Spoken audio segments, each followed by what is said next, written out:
Bonjour et bienvenue sur le podcast For Me Talks. Dites-moi, est-ce que vous savez ce que signifie le mot carnet?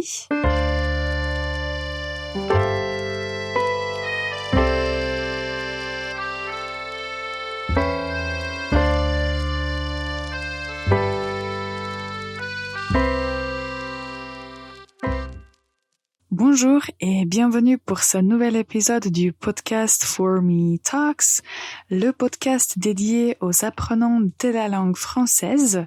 Moi, je m'appelle Ivana, je suis prof de français et je vais vous aider à vous améliorer en français. Si vous aimez parler avec d'autres personnes francophones, je vous invite à nous rejoindre aux ateliers de conversation. Je l'ai déjà mentionné plusieurs fois, ce sont des ateliers où on parle sur un sujet spécifique, presque 100% en français. Et ce que je n'ai pas mentionné dans le podcast, mais ce que vous pouvez lire sur notre site, c'est que le premier atelier est gratuit. Donc, si vous n'avez pas encore participé aux ateliers, vous voulez voir si c'est une bonne chose pour vous, si ça va vous aider à être meilleur en français ou pas, le premier atelier est gratuit, donc vous avez cette possibilité de découvrir nos ateliers gratuitement. Pour plus d'informations, allez sur notre site www.formelanguages.com et là, sur la page d'accueil, vous trouverez toutes les informations supplémentaires ainsi que des commentaires des personnes qui ont déjà participé aux ateliers.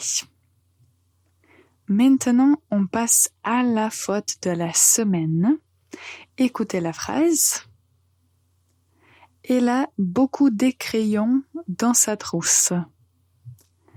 Elle a beaucoup de crayons dans sa trousse. Je crois qu'on a déjà mentionné cette faute et j'adore répéter les fautes pour que vous puissiez comprendre et retenir ce qu'il ne faut jamais dire. Alors, dans cette phrase, le problème, c'est des. À chaque fois qu'on utilise beaucoup suivi d'un nom, on ne va jamais dire des. Donc, nous avons un simple de et c'est tout. Donc, dans notre exemple, on va dire « Elle a beaucoup de crayons dans sa trousse ». Et même, vous allez voir, quand les Français le prononcent, ça va être plus rapide. On va peut-être entendre juste une petite lettre T. Elle a beaucoup de crayons dans sa trousse. Beaucoup de crayons. Voilà. Donc, à retenir, quand on utilise beaucoup suivi d'un nom, il nous faut juste la préposition de. Beaucoup de. Alors, quel est le sujet pour aujourd'hui? Comme la rentrée scolaire est là, je ne sais pas si dans d'autres langues ce terme existe, mais en français, quand on dit la rentrée, on pense à la rentrée des classes qui a lieu, on peut dire fin août, début septembre. Et à ce moment-là, tous les enfants rentrent à l'école après les grandes vacances d'été.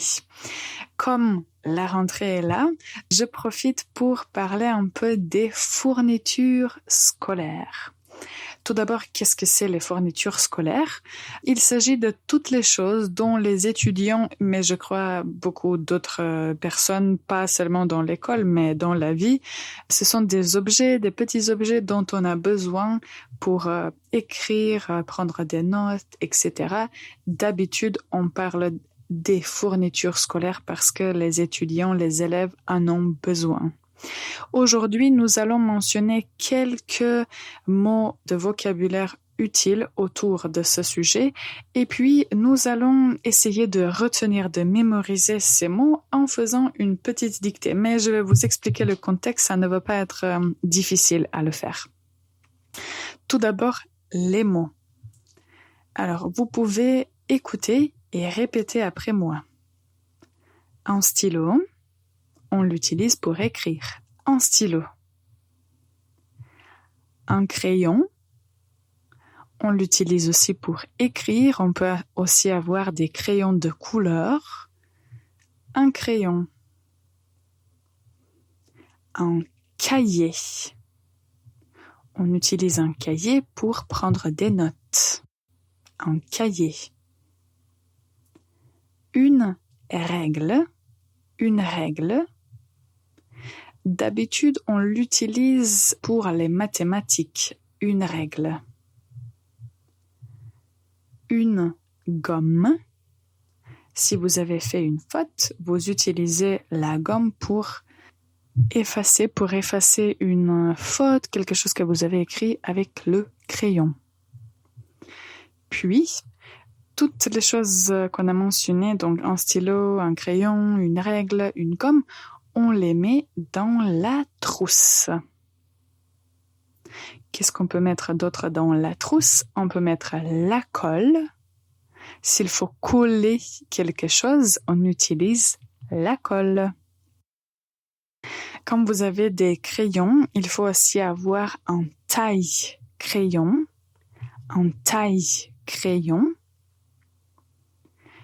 Et on utilise aussi les ciseaux. Pour découper un papier, par exemple, une feuille de papier. Et donc, toutes ces choses, la trousse avec toutes les fournitures, des cahiers, on les met dans le cartable. Le cartable, c'est la même chose que le sac à dos. Le cartable. Alors maintenant, on fait une petite pause et on revient pour apprendre ce vocabulaire avec une dictée. Et restez avec nous, on revient dans un instant. Le podcast est sponsorisé par For Me Languages, une école de langue en ligne. Pour prendre des cours privés, consultez formelanguages.com. Bonjour encore une fois pour ce nouvel épisode du podcast For Me Talks et merci d'écouter ce nouvel épisode où on parle des fournitures scolaires. Alors maintenant, l'idée de cette deuxième partie de l'épisode, c'est d'essayer de retenir ces mots.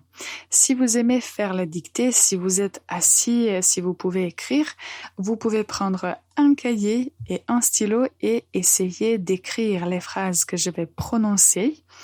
Si vous marchez ou si vous n'avez pas maintenant la possibilité d'écrire quelque chose, vous pouvez répéter après moi. Déjà, ça c'est un exercice qui peut vous aider à mémoriser le vocabulaire. Donc, si vous ne pouvez pas écrire en ce moment, essayez de répéter les phrases après moi.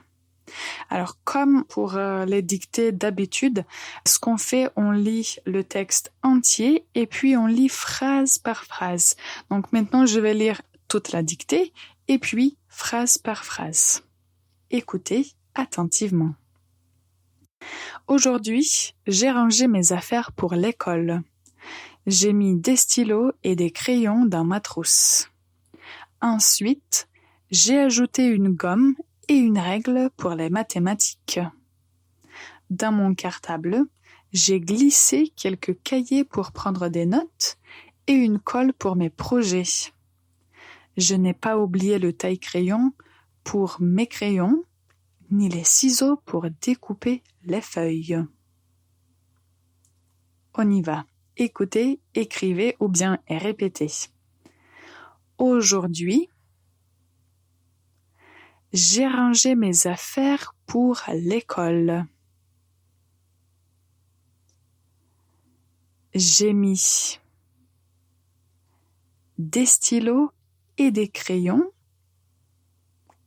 dans ma trousse. Ensuite, j'ai ajouté une gomme et une règle pour les mathématiques. Dans mon cartable, j'ai glissé quelques cahiers pour prendre des notes et une colle pour mes projets. Je n'ai pas oublié le taille-crayon pour mes crayons, ni les ciseaux pour découper les feuilles. Si vous avez aimé cette dictée, n'hésitez pas à répéter cette partie et juste à essayer de mémoriser la structure des phrases et le vocabulaire dont on a parlé aujourd'hui. Je trouve que la dictée écrite est excellente pour beaucoup de compétences, mais la dictée orale, si vous ne pouvez pas écrire, est aussi très bonne parce que comme ça, vous travaillez sur la prononciation et vous travaillez aussi sur le rythme de la phrase. Et ça, je trouve qu'en français, c'est important d'avoir un bon rythme quand vous parlez parce que si vous vous exprimez bien et si vous avez un bon rythme quand vous parlez, vous allez être mieux compris. Peut-être que ça a l'air bizarre ce que je vous dis, mais c'est complètement vrai. Donc, le rythme de vos phrases est très important pour être compris. Alors aujourd'hui, on a consacré cet épisode aux fournitures scolaires et nous avons fait une dictée. J'espère que ça vous a plu. Si vous avez des commentaires, j'aimerais bien entendre votre opinion. Il me reste à faire 2 choses.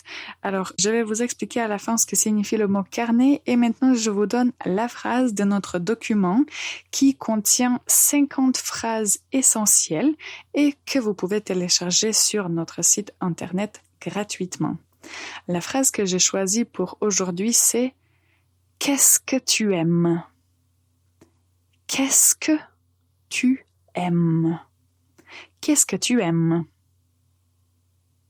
Si vous voulez demander de l'opinion sur un sujet spécifique ou si vous voulez juste apprendre plus de choses sur la personne avec laquelle vous parlez, c'est une bonne question à poser. Qu'est-ce que tu aimes? Vous pouvez bien sûr ajouter d'autres choses dans cette phrase et l'élaborer un peu pour la rendre plus personnalisée. Qu'est-ce que tu aimes? Qu'est-ce que tu aimes? Par exemple, si on parle avec un étranger ou une personne qu'on ne connaît pas très bien, on peut dire « Qu'est-ce que tu aimes en France ?» ou « Qu'est-ce que vous aimez en France ?»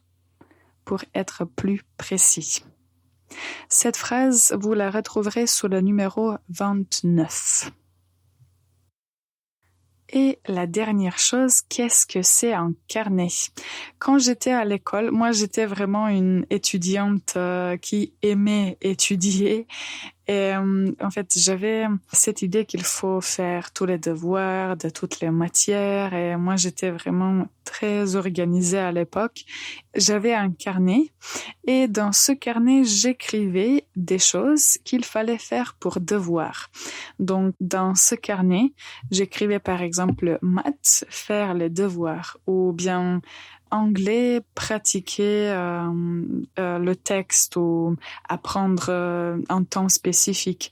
Et grâce à ce carnet, j'avais tous les devoirs ensemble et ça m'aidait en fait à ne pas oublier s'il faut faire un devoir spécifique. Donc ce petit carnet m'a beaucoup aidé à être organisée et à compléter toutes les tâches que je devais faire pendant que j'étais à l'école. Donc, un carnet, on peut dire que c'est comme un petit cahier qu'on peut utiliser pour prendre des notes ou pour écrire quelque chose de spécifique. Et je crois qu'aujourd'hui, il y a beaucoup de carnets qui sont très mignons, très beaux et qu'on peut utiliser, voilà, juste pour écrire des notes, pour ne rien oublier. Et pour moi, c'était très sympa à l'époque. Même aujourd'hui, j'ai beaucoup de carnets parce que je trouve que pour moi, au moins, c'est utile. D'accord, alors aujourd'hui on a parlé des fournitures scolaires, on a réussi à faire une dictée, vous avez appris maintenant qu'est-ce que c'est un carnet, je crois qu'on a fait pas mal de choses. Si vous avez des questions, des suggestions, si quelque chose n'était pas clair, vous savez que je suis là, donc n'hésitez pas à m'écrire. Et pour finir cet épisode, je remercie toutes les personnes qui nous ont écoutés jusqu'à la fin. Bonne journée et à la prochaine.